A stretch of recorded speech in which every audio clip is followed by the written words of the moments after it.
Yo, what's up guys? It's your boy Looney, and today I'm gonna break down exactly how I'd invest $1,000 in the current 2025 market. Now, this isn't financial advice, it's just what I would do personally in this environment.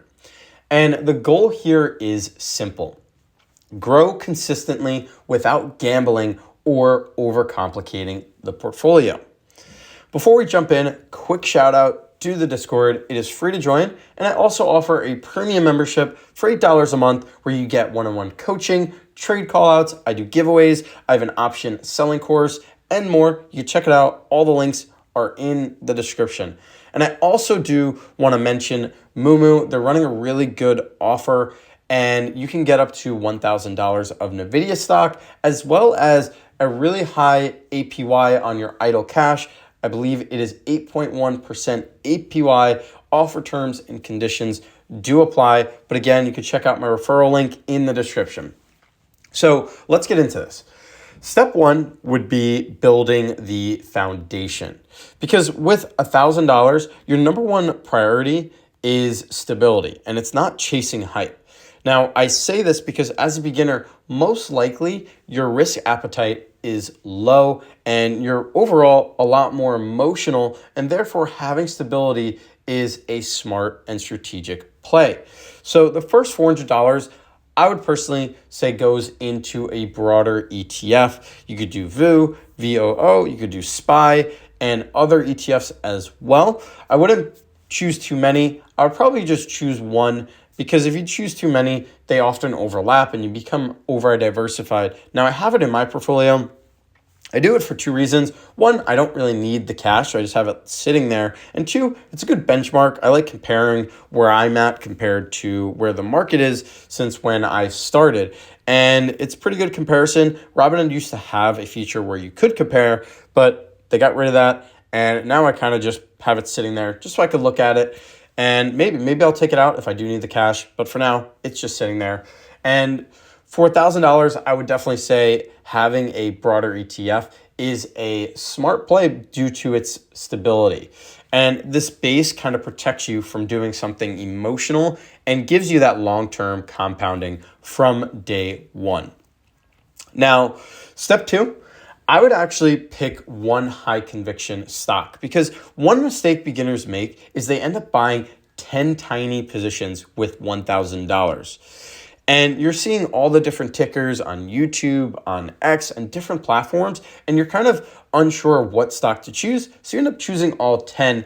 But what I would do is probably do just one. Just choose one of those positions. Make sure you do your own research, your due diligence, and with $1,000, you can't really afford to be diversified. So I would probably allocate around $300. And again, this isn't financial advice. This is just what I would do personally.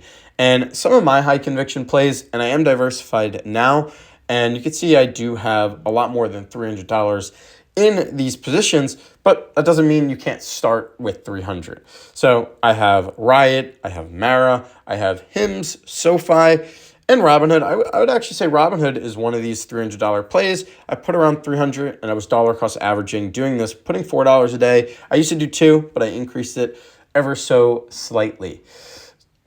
Because with this conviction play, the key here is your portfolio is a little too small to diversify. So you want concentration and not chaos and just kind of looking everywhere and get rid of that emotions. Okay, now step 3, I actually would say add in some crypto. And again, I would not be choosing too many. I'd probably choose the top 3, which is Bitcoin, Ethereum, Solana. And I would definitely choose Bitcoin just because it is the top one. And again, I wouldn't put too much. I'd probably put around $200 with your cash. So total right now, we're sitting at 900 and 200 into crypto. Now, how I would do it, would I do it all at once? Or would I dollar cost average? There's not really a better thing to do just because your account is super small. If you can handle the emotions, maybe you want to do it up front, and then obviously you want to increase your income and your cash so you're able to dollar cost average down. But that's one way to do it. Or you could just put like $2 a day, $3 a day, and kind of just play it slow and see where things go and kind of learn along the way and earn that trust and just building up that risk appetite. Now, I'm putting $4 a day, so this works with a smaller portfolio. And you do have to remember that crypto is very high volatility. So this is a good investment, but it's also good to understand emotions.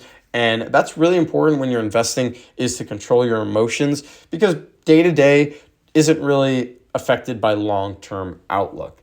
So even though crypto right now is very shaky, and actually this past month has been really dropping hard, I'm down 20%, and sentiment's kind of all over the place. We're kind of concerned if we're going into a bear market or a bull market. No one really knows. And that's why I think dollar cost averaging slowly is one of the better strategies to mitigate those emotion decisions. So step 4 is you have that cash, right? You have $100 sitting in cash, and I would just kind of let it sit there. I would let it sit there waiting for opportunities and not do much with it, because holding cash, or cash is a position sometimes. And I hold cash myself. Around 15% of my portfolio is in cash, $8.6 thousand in cash. A lot of them are in options, and we'll get into that in a second, because with $1,000, you really shouldn't be trading options, and especially not selling options. I am always promoting selling options, but I believe with $1,000 portfolio, it's not appropriate to be doing that sort of strategy, because you're risking too much of your portfolio. When I'm selling options, it's only a portion of my portfolio. Whereas if you were to sell a $10 put, that'd be using your entire portfolio. So what I would say with $1,000 is kind of learn options, but don't trade them yet. And I would definitely stay away from buying options. Buying options is a lot more risky, and it is not easy for beginners to actually learn and succeed. So with that $100, I would keep it as cash, or maybe you could put it into your high conviction play. But for now, holding cash is really good for your emotions once again. But mentally, I would start learning. I would learn how cash secured puts work, covered calls, how they generate income, the wheel strategy. But overall, I wouldn't actually do it just yet. But once you hit that $3,000, that $5,000 account from just building up your income, letting things compound, selling options can actually be integrated into your strategy. I'm selling options. I started selling options when I was around $3,000 or to $5,000 portfolio. And it seems like you're risking a lot for a little, but the importance is you're choosing stocks that you want to own at prices you want to own them at. And that's very important when you're doing that strategy. But overall, with $1,000, I would simply just stay away, and just to keep it simple. So let's just review the final allocation breakdown. Now, $400, majority of it would be in the ETFs, the broad ETFs, VOO, SPY, even VTI. That's where majority of the money I would put into. And then 300 would be one high conviction stock. You did your research and you believe in it long term, and you're getting that repetition in. Now, $200, I would say crypto. Crypto, I think allocating some of your portfolio into crypto it's okay for a beginner, I believe, as long as you're not over allocating and you understand its volatility. So I would say around $200. You could do a little bit less or a little bit more depending on what your risk appetite is. You could either do a lump sum or dollar cost average.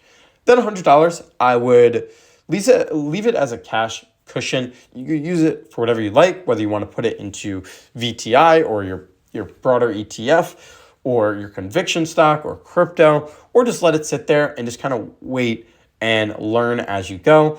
And maybe learn options. I wouldn't trade options, and especially I wouldn't buy options as a beginner. But doing this setup, this $1,000 setup, avoids over diversification, avoids hype chasing, and really just keeps things simple while still giving you long-term growth potential. Because you don't need $10,000 to invest right away. You really just need discipline, a plan, and the patience to stay consistent, especially right now in a market in 2025 where volatility is all over the place. So if you found this video helpful, drop a like and comment how you would invest $1,000 right now, and subscribe for more. Until next time, peace.